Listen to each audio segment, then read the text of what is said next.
my dear friends, welcome to Fortron Academy. My name is Harshwats and today we will discuss about creating the automate loop sum function code in Excel VBA. So with this point we will move forward and talk about the point to be discussed in today's video.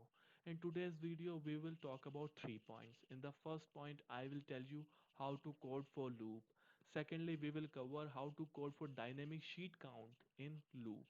And thirdly, and in the end of the video, I will tell you how to check the written code for errors in Excel VBA. So all this will be covered in today's video. Now we will move on to Excel and see how can we write the code for loop.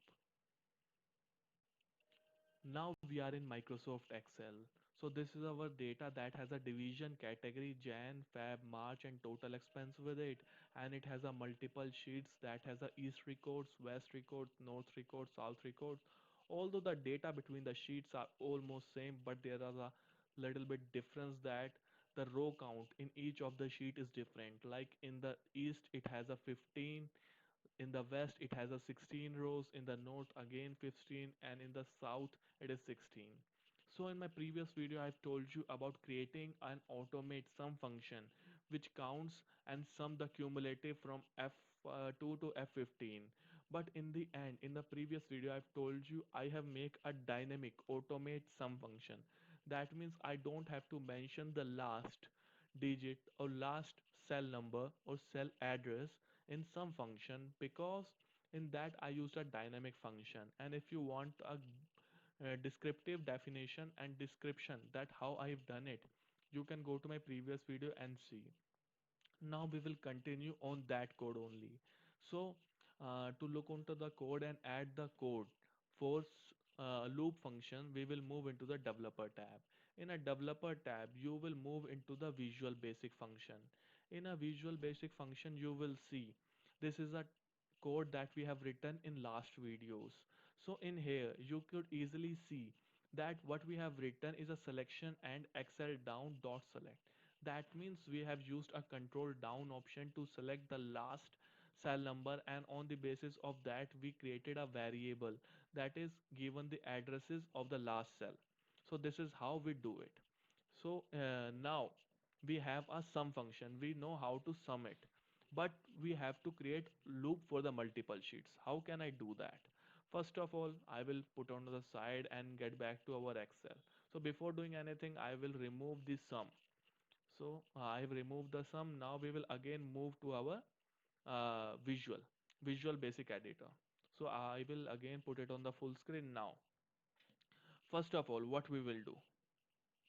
So now first of all, we have to introduce a integer in here. Why? Because integer is a place where you store a physical space or physical value.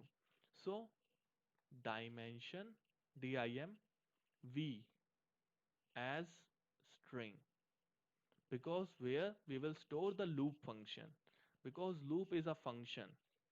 So now v is equal to 1.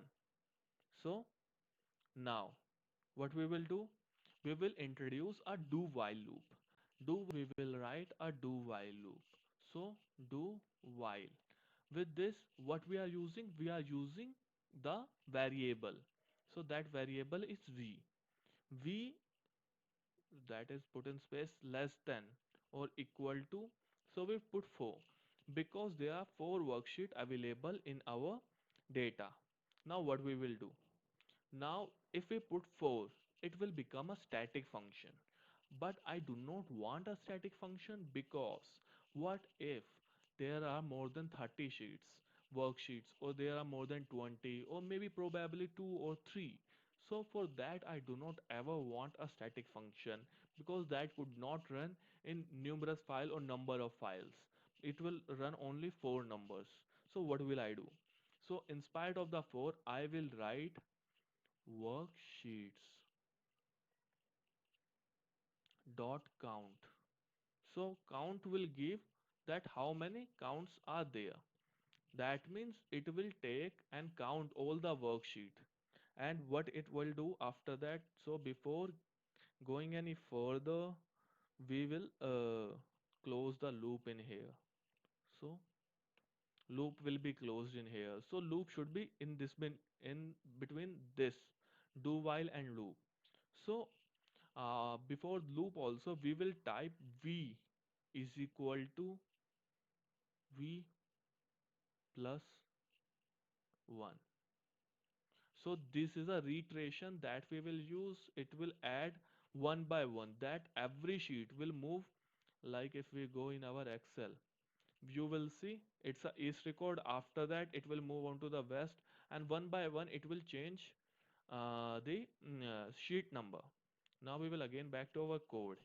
Now you will see that we are in do while we worksheet count. For now you will see worksheet count is 4. Now, but the thing is left with how to know that where to select from and which sheet to look at.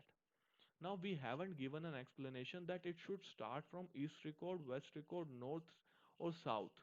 Because if we put on north and after that we run a macro, it will start from north only. And it will, if we put in west and start a macro from here, it will start from here only. But we will write a code for that, so it would start from the first sheet only. So what we will write? We will write worksheets, just put in a bracket I, so in v, because that is our variable. So worksheet is the variable dot what we will do select. So this is how you write a loop function. So in here just we have written loop is this one. So this is the variable which we use v as a string, which is equal to 1 earlier. But we do not know the worksheet count. But as we have given, it should start from 1 and it will reiterate one by one. And this all will go until the sheet count is complete. So, how do you know successfully that you have completed and executed the perfect code?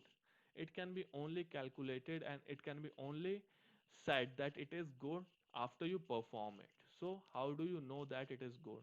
So, we will put down the Visual Basic editor. We will go into the view option, or you can go into the macros. In a macro section, you will see automate sum option.